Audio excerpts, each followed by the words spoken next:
Saudara-saudari, marilah kita mendengarkan renungan dengan judul Pesta Pembaptisan Tuhan, yang berdasarkan pada Injil Markus bab 1 ayat 10 dan 11. Pada saat Yesus keluar dari air, Yesus melihat langit terkoyak dan roh seperti burung merpati turun ke atasnya. Lalu terdengarlah suara dari surga, "Engkaulah anakku yang kukasihi, kepadamulah aku berkenan." Dalam nama Bapa dan Putra dan Roh Kudus. Amin. Saudara-saudari terkasih dalam nama Tuhan Yesus Kristus. Kemarin, hari Minggu, kita baru saja merayakan Hari Raya Penampakan Tuhan dengan menampilkan kisah 3 orang Majus dari Timur. Sehari sesudahnya, yakni pada hari ini, Gereja Katolik merayakan Pesta Pembaptisan Tuhan.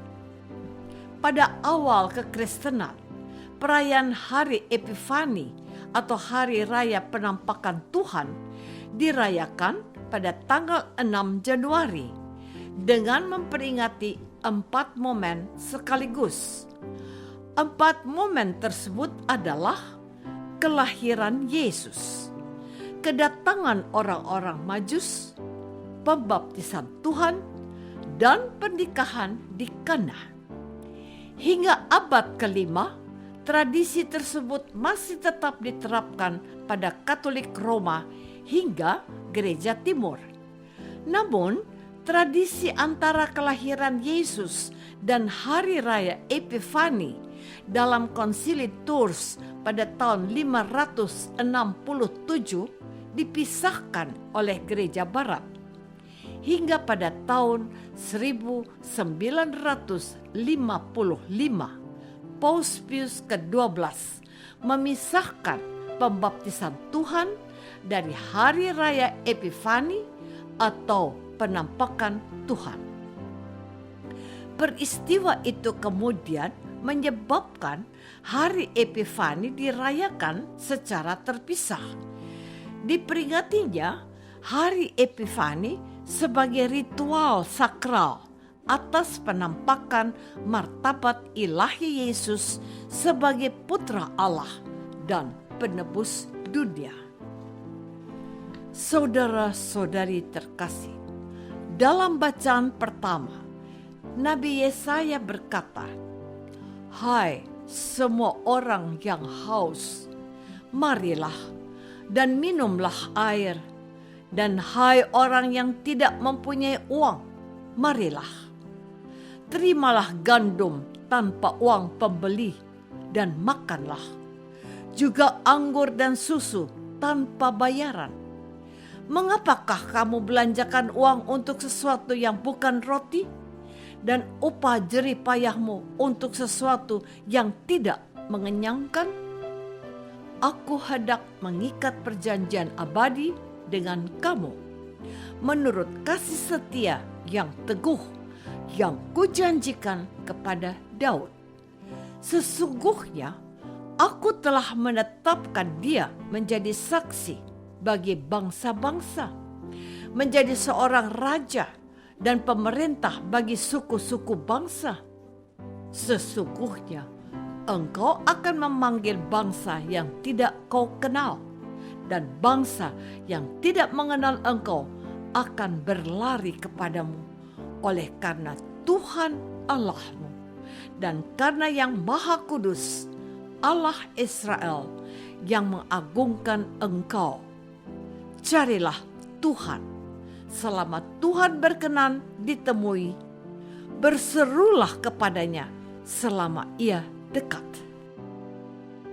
Saudara-saudari terkasih, sementara dalam bacaan kedua, Santo Yohanes dalam suratnya yang pertama berkata, setiap orang yang percaya bahwa Yesus adalah Kristus, lahir dari Allah, dan setiap orang yang mengasihi Dia yang melahirkan, mengasihi juga Dia yang lahir daripadanya. Inilah tandanya bahwa kita mengasihi anak-anak Allah, yaitu apabila kita mengasihi Allah serta melakukan perintah-perintahnya. Sebab inilah kasih kepada Allah, yaitu bahwa kita menuruti perintah-perintahnya. Perintah-perintahnya itu tidak berat, sebab semua yang lahir dari Allah mengalahkan dunia. Dan inilah kemenangan yang mengalahkan dunia, iman kita. Siapakah yang mengalahkan dunia selain daripada dia yang percaya bahwa Yesus adalah anak Allah? Inilah dia yang telah datang dengan air dan darah, yaitu Yesus Kristus. Bukan saja dengan air, tetapi dengan air dan dengan darah. Dan rohlah yang memberi kesaksian, karena roh adalah kebenaran. Sebab ada 3 yang memberi kesaksian di dalam surga: Bapa, Firman, dan Roh Kudus. Dan ketiganya adalah satu. Dan ada 3 yang memberi kesaksian di bumi: roh dan air dan darah, dan ketiganya adalah satu. Saudara-saudari terkasih, pesta pembaptisan Tuhan yang dilukiskan dengan singkat oleh penulis Injil Markus hendaknya kita lihat dalam kaitan dengan pembaptisan kita sebagai orang Katolik.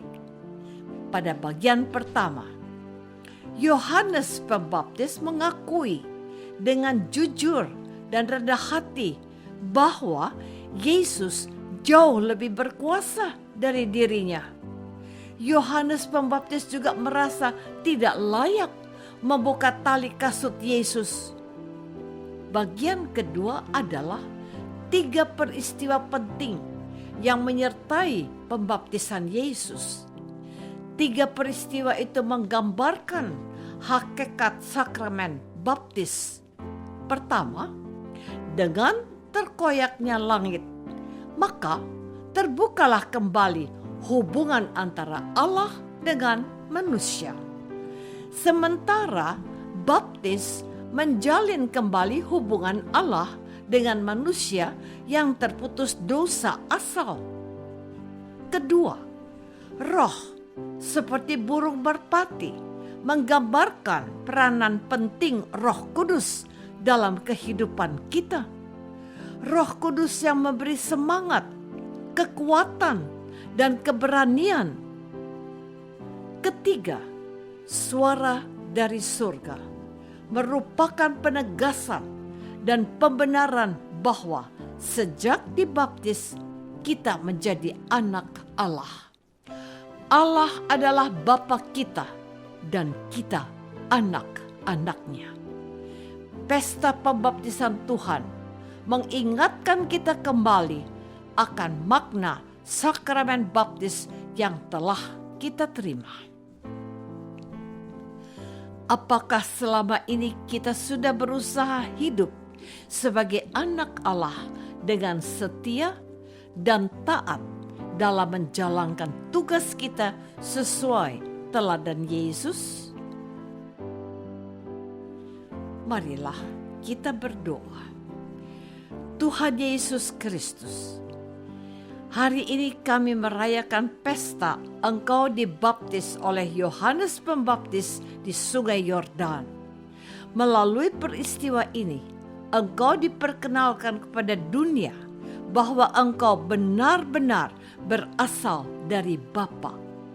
Bantulah kami, umat-Mu, untuk semakin percaya dan hidup sesuai janji baptis. Doa ini kami persembahkan dalam nama-Mu, Tuhan dan pengantara kami. Amin. Semoga kita semua selalu dinaungi dan dibimbing oleh berkat Allah yang Maha Kuasa.